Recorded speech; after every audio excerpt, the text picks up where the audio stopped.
Here's Chapter 27 of James and the Giant Peach. James Henry Trotter and his companions crouched close together on top of the peach as the night began closing in around them. Clouds like mountains towered high above their heads on all sides, mysterious, menacing, overwhelming. Gradually it grew darker and darker, and then a pale three-quarter moon came up over the tops of the clouds and cast an eerie light over the whole scene.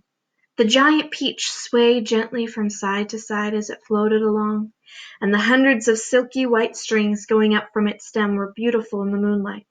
So also was the great flock of seagulls overhead. There was not a sound anywhere.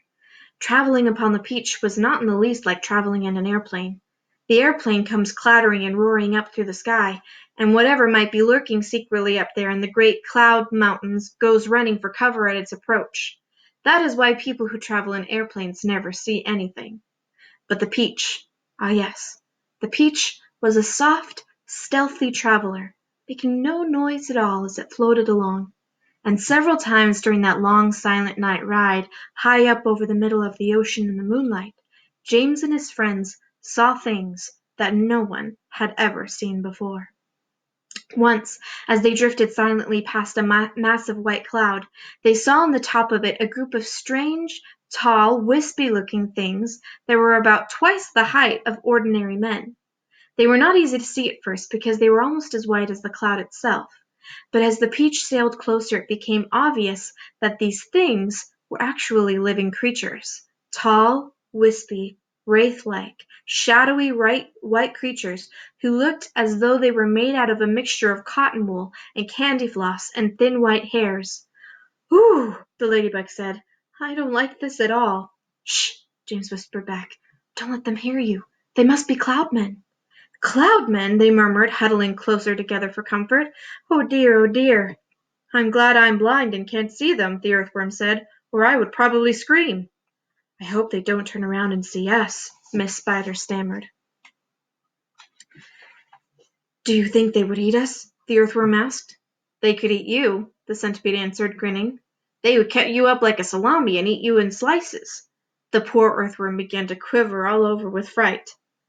"But what are they doing?" the old green grasshopper whispered. Really quickly, here's a picture of the earthworm being scared.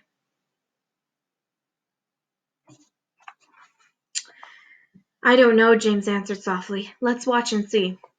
The cloudmen were all standing in a group, and they were doing something peculiar with their hands. First, they would reach out, all of them at once, and grab handfuls of cloud. Then they would roll these handfuls of cloud in their fingers until they turned into what looked like large white marbles. Then they would toss the marbles to one side and quickly grab more bits of cloud and start over again. It was all very silent and mysterious. The pile of marbles beside them kept growing larger and larger. Soon there was a truckload of them there at least. "They must be absolutely mad," the centipede said. "There's nothing to be afraid of here." "Be quiet, you pest," the earthworm whispered. "We shall all be eaten if they see us." But the cloudmen were much too busy with what they were doing to have noticed the great peach floating silently up behind them. Then the watchers on the peach saw one of the cloudmen raising his long, wispy arms above his head, and they heard him shouting, "All right, boys, that's enough. Get the shovels." And all the other cloudmen immediately let out a strange, high-pitched whoop of joy and started jumping up and down and waving their arms in the air. Then they picked up enormous shovels and rushed over to the pile of marbles and began shoveling as fast as they could over the side of the cloud into space. "Down they go," they chanted as they worked. "Down they go, hail and snow, freezes and sneezes and nose will blow." "It's hailstones," whispered James excitedly. "They've been making hailstones, and now they're showering them down onto the people in the world below." "Hailstones?" the centipede said. "That's ridiculous. This is summertime. You don't have hailstones in summertime." "They're practicing for the winter," James told him. "I don't believe it," shouted the centipede, raising his voice. "Shh," the others whispered, and James said softly, "For heaven's sake, centipede, don't make so much noise." The centipede roared with laughter.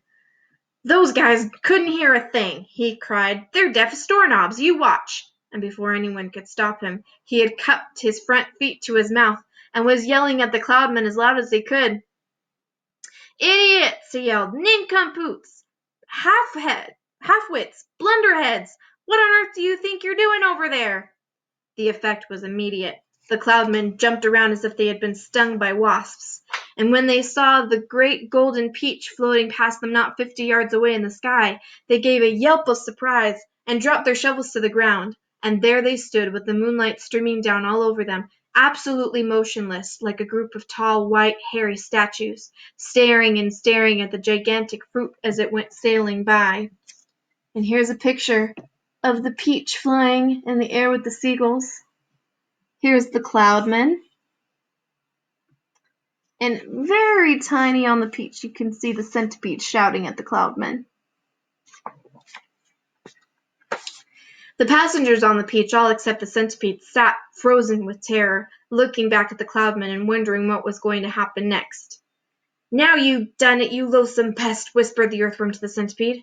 "I'm not frightened of them," shouted the centipede, and to show everyone once again that he wasn't, he stood up to his full height and started dancing about and making insulting signs at the Cloudmen with all 42 of his feet.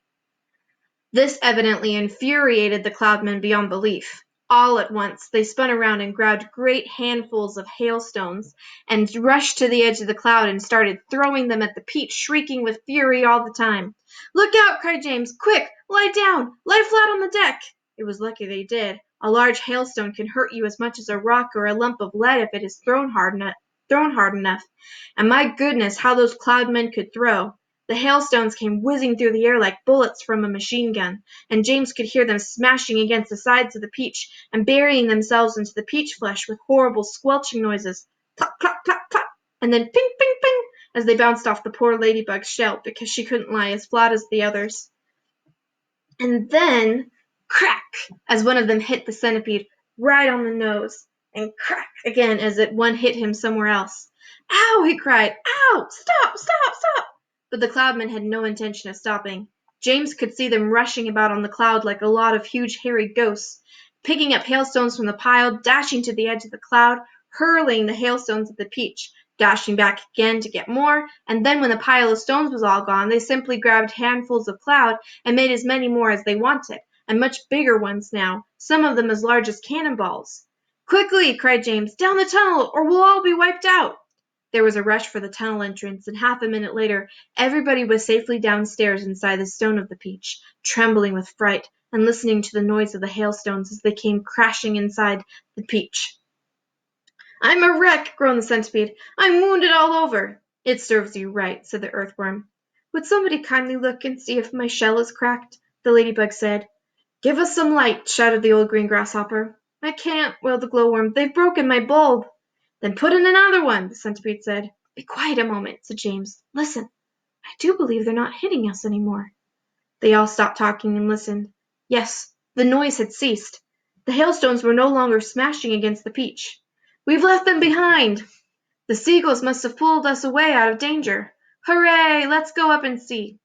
Cautiously, with James going first, they all climbed back up the tunnel. James poked his head around and looked around. "It's all clear," he called. "I can't see them anywhere." And that's the end of chapter 27.